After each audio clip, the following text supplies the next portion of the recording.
Hello everyone, সবাই কেমন আছো? আশা করছি সবাই খুব ভালো আছে আর আমি খুব ভালো আছি। তো চলো আজকের ব্লগটা এখান থেকে শুরু করছি। ভিডিওটা দেখতে থাকো শেষ পর্যন্ত। তো দেখো আজকের ওয়েদারটা তো ভীষণ দারুণ ছিল। তো উপরে আমি তো ছাদের উপরে এসে ইন্ট্রোটা দিচ্ছি তোমাদেরকে। তো দেখতে থাকো আজকের পুরো ব্লগটা কী করি না করি সবটাই তোমাদের সঙ্গে শেয়ার করবো। ভিডিওটা শেষ পর্যন্ত কিন্তু দেখতে থাকো। আর কে কোথা থেকে আমার ভিডিওটা দেখছো অবশ্যই সেটা কমেন্ট করে কিন্তু জানিও। তো হ্যাঁ, তো দেখো এখন আমি কি করবো সেটাই তো। আজকে আমরা একটু ঘুরতে যাব, তো দেখতে থাকো। তো চলে আসলাম ঘরে। তো চলো এখন রেডি হব হয়ে একটা জায়গায় যাবো। তো কোথায় যাবো সেটা আমি তোমাদেরকে একটু পরে বলছি, আগে দেখতে থাকো। এই দেখো সুন্দর করে ড্রেস পরে নিয়েছি। সো এখন আমি চুলটা সুন্দর করে আঁচড়ে নিয়েছি। তো জানো তো আমার কিন্তু মেকআপ করতে কিন্তু একদমই ভালো লাগে না। তো করতে হয় যে আমার কিন্তু শ্যুট থাকে প্রত্যেক দিন, তো ভিডিও বানাই, সেই জন্য কিন্তু মেকআপ করতে হয়। হ্যাঁ, আর এমনি যদি থাকি মানে কোন জায়গায় ঘুরতে টুরতে যাই আমি কিন্তু সেরকম মেকআপই করি না। আর যেহেতু আমি ভিডিও বানাই কমেডি ভিডিও, হ্যাঁ, তো সেখানে জানো তো প্রত্যেক দিন আমাকে এরকম লিপস্টিক দিতে হয়। মানে লিপস্টিক না লাগালে ভিডিওগুলো একদম ভালোই আসে না। এটা তো একটা ব্লগ, তো ব্লগে তো সাজুগুজির কোনোই দরকার নেই। দেখো শুধু এই ক্রিমটা দিচ্ছি, পুরো আর কিছু দিইনি। আর এদিকে ভাই দেখো পেছন থেকে ফাজলামো করছিল। সো ওকে আমি বকা দিচ্ছিলাম যে এরকম কেন করছিস, আমার ব্লগটা নষ্ট করছিস। তো ওকে বলছিলাম। তো দেখো এই ক্রিমটা কিন্তু তোমাদেরকে তো আগেও একদিন দেখিয়েছি যে মুখটা একদম সফট হয়ে থাকে ক্রিমটা দিলে। আর আমি আর কিছুই দিইনি। সো এই ক্রিমটা দিয়েছি আর লিপস্টিকও দিইনি আজকে। তো হ্যাঁ, বলি আজকে আমি কোথায় যাচ্ছি, আজকে একটু পার্লারে যাব, দেন কিছু কাজ আছে, জেরক্স করবো কিছু জিনিস। তো চলো দেখতে থাকো। আর তো দেখো এখন সুন্দর করে রেডি হয়ে যাচ্ছি। মানে আমার তো রেডি তেমন কিছুই নয়, আমি সব সময় এরকমই, মানে কোনো জায়গায় যাওয়ার হলে এরকম শুধু একটু ক্রিম দিই বাস।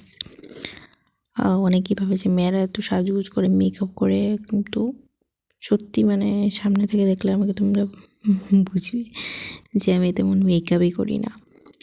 সো মেকআপ না করাটাই ভালো স্কিনের জন্য। কারণ আমি যত মেকআপ করি আমার মুখে এত পিম্পল উঠে, মানে কি বলবো তোমাদেরকে এরকম হয় সেটা কিন্তু বলো। এই দেখো এখন আমি ফুললি রেডি, এখন আমি বেরিয়ে পড়বো। তো চলো বেরিয়ে যাচ্ছি। আর এই দেখো এটা হলো আমার ভাইয়ের মেয়ে। তো ও কিন্তু আজকে বেবি কাট করবে। তো ওর মা বলছিল যে ওকে কি চুলে কাট করলে ভালো লাগবে। তো আমি বলছিলাম যে বেবি কাট করলে কিন্তু ভালো লাগবে।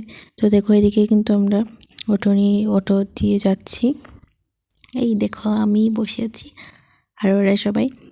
তো চলো এখন পার্লারে চলে আসলাম। আর ওকে ফার্স্টে কিন্তু বেবি কাট বললাম যে হ্যাঁ বেবি কাট করিয়ে দাও। আর ও এত নড়ছিল, মানে এদিকে নড়ছিল, মানে ভয় পাচ্ছিল। দেন বাচ্চা তো মানে ভয় পাচ্ছে। সো আমি তারপরে বলছিলাম যে দিদি একটা কাজ করো, তুমি ওকে থ্রেডিং করে দাও, তাহলে আর ভয় পাবে না। মানে একটু ফাজলাম মারছিলাম অ্যাকচুয়ালি। তো ও তো যেহেতু অনেক ছোটো, সেই জন্য শুধু বেবি কাটটাই করছে দেখো। আর আমি এগুলো ফাজলামে মারছিলাম। এই দেখো কত কিউট লাগছে ওকে, দেখতে পাচ্ছ? কে দেখে আমার একটা জিনিস মনে পড়ে গেল। আমরা কিন্তু ছোটোবেলাতে কোনো দিনও মানে পার্লার কী জিনিস সেটা আমি জানতাম না সত্যি বলতে। এই চুল কাটা বলো, সেগুলো একটা দাদা এসে কেটে দিত চুল। সো এখন যত দিন যাচ্ছে তত সব কিছু মানে পরিবর্তন হচ্ছে। এদিকে দেখো তারপর জেরক্স করতে চলে আসলাম। তারপর ঘরে এসে দেখো এখন অনেকগুলো কাপড় ধুয়ে দিয়েছি, জানো তো, মানে অনেকগুলো কাপড় জমে গেছে, সেগুলো ধুয়ে দিয়েছি। সো সেগুলো এখন মেলে দিচ্ছি সুন্দর করে। আর হ্যাঁ, তোমরা কারা কোথা থেকে দেখছো একটু কমেন্ট করে জানাও। যদি ফেসবুকে দেখা দেখো ফলো করে দিও, যদি ইউটিউবে দেখা দেখো অবশ্যই কিন্তু সাবস্ক্রাইব করে দিও। তো দেখো কাপড়গুলো সুন্দর করে মেলে দিচ্ছি। আর তোমরা কারা আমার মতো এরকম সুন্দর করে কাজ করো কমেন্ট করে জানিও। আমি এত কাজ টাজ পারি না, কাজ যেরকম পারি সেরকমই করি। আর যেগুলি করি যদি কোনো ভুল ত্রুটি হয়ে থাকে অবশ্যই আমাকে বলবে। মানে এই যে আমি ধরো ভয়েস করছি, তো ভয়েসেও যদি কিছু ভুল হয়ে থাকে অবশ্যই তোমরা একটু কমেন্ট করে বলে দিও।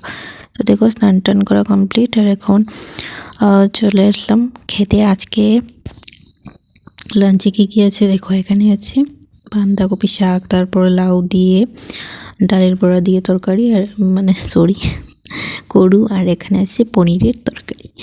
তো পনিরের তরকারি খেতে তো আমার ভীষণ ভালো লাগে, তোমাদের কেমন লাগে সেটা কমেন্ট করে কিন্তু জানিও।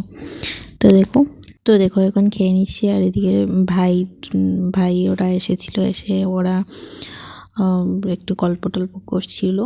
সো ওদের সঙ্গে একটু গল্প করতে করতে চিল্লামিল্লি করতে করতে খাচ্ছিলাম। আর তো দেখো এদিকে কিন্তু লাইটটা অফ করে নিয়েছি, কারণ মুখটা এত কালো লাগছে কি বলবো। তারপর দিকে ও মা মুখটা তো এখনও কালো লাগছে, মানে জানি না আমি কি কালো না, আমি কিছু বুঝতে পারি না। এদিকে আমাকে পিঁপড়া কামড়ে দিচ্ছে। যাই হোক, চলো আজকের মতো সবাইকে টাটা, বাই।